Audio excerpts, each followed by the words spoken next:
Ever wondered why some keywords are easier to rank for than others? The secret lies in understanding the difference between long-tail and short-tail keywords. Short-tail keywords are highly popular and often searched, but they come with fierce competition. Think of them as the head of the search demand curve. On the other hand, long-tail keywords reside in the long tail of the curve, attracting fewer searches but with more specific intent, making them easier to rank for. But why are they called long-tail and short-tail?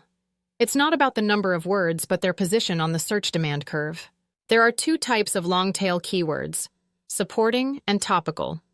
Supporting long-tail keywords are less popular variations of more common search queries. Topical long-tail keywords, however, are the most popular way to search for a specific topic, making them valuable for targeted traffic. To find short-tail keywords, use tools like Ahrefs Keywords Explorer and look for broad terms with high search volumes. For long-tail keywords, set filters in keyword research tools to find less competitive terms with specific intent. Analyzing competitors' keywords can also reveal valuable long-tail keywords that you might have missed. Ultimately, a balanced approach targeting both short-tail and topical long-tail keywords can make you a go-to resource in your niche.